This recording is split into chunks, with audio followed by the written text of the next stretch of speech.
people think of tubes to make belt loops, and there's so much more that you can do with tubes. If you look at this shirt very carefully, all of these are tubes of fabric, and they're just placed at different levels just to give it some detail. Look at the tubes that are on this garment. Now this is one of the knit top garments, and it has raglan sleeves. So what we did was we made tubes, and then we filled the tubes. And instead of filling the tubes with cord, which you could, we filled the tubes with tubes of its own fabric. So then we knew that the garment was going to stay washable. And then included that in those raglan sleeve seams. This is all glued on with E6000, and it really makes a great way to get that three-dimensional look again. So let me show you how you're going to turn your tubes. First of all, if you're going to use woven fabric, remember woven fabric doesn't stretch, you're going to cut a strip of fabric, and the width of it is totally up to you as determined by what size tubes you want to make. You're going to cut that on the bias. I like this cut on the bias because then you have some stretch to it and it's much easier to turn. So here are 3 different tube turners. One has this little cord that goes up it, and when you put this in here, that's what you're going to turn your fabric with. And I'm going to turn this very slowly to make sure you understand where you're hooking this on. This is another kind of tube turner that literally has a little hook and a latch. That's all it has, is a little hook and a latch. And then these tube turners, you open this up, slide your tube on this side, close it up, and slide it back over the other side, and it turns the tube instantly. So whichever one you choose to use is fine. So I'm going to show you that what we did was we took this piece of fabric and we folded it in half, and we made a 1/2 inch seam, and you can see this seam right here. So I'm going to take this tube turner and I'm going to put it up into this tube like this,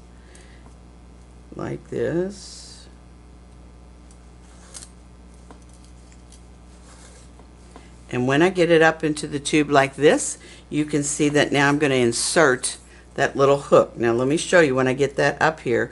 What I'm going to do is to take the edge, let me do this very slowly so you can see, take the edge and fold it over the top of the tube, push that up there through it, spin it around so it catches the fabric.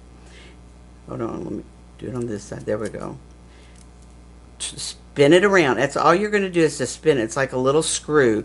Spin it around like that, and when you pull, you're literally pulling this fabric through the tube like this, and when you pull it all out, you are going to have a tube that has been turned. So really, really simple to do. Now the other tube turner is just as easy, and I'm going to show you that on a piece of knit. Again, we cut a piece of knit, put a 1/2 inch seam in it.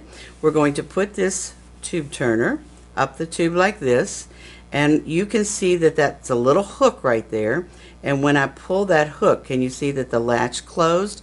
Kind of like a safety pin, and then all I have to do is to pull back like this, and it's very simple to turn your tube. Really easy to do. I want to give you a hint because I travel all the time, and I absolutely hate taking necklaces with me, and then the necklace gets all twisted and turned and I can't wear the jewelry because I'm in a hurry. So this is an idea for you to do as well. This is a beautiful necklace. It has a beautiful chain to it, and I'm going to pull this out and show you the chain. So what I do is I put a safety pin on the end of it, and this is the way I travel with it, and I made a tube, but this time I didn't turn that tube. I don't want that seam inside there. I don't want it finished off. I want it smooth on the inside, and all I have to do is to run this up through this tube like this, and then I'm able to travel with this, and my necklace doesn't get twisted. So it really works great. I have to tell you, this also works great for cords. I'm one of these people that I hate cords because they're always getting twisted, and I've got this cord twisting on this cord. This is a really great trick to do with your cords as well as your jewelry. And the trick to it is just don't turn the tube, because you don't want anything to bother when you're putting anything up inside of it, like a cord or a necklace. Isn't that a cool idea? I hope you enjoyed the video. Now it's time to check out the website. Everything is on there. You can purchase the pattern, the book, all the notions I talked about. You can join the Fit Club and check out the classes where I'm teaching. And be sure to follow me on Facebook.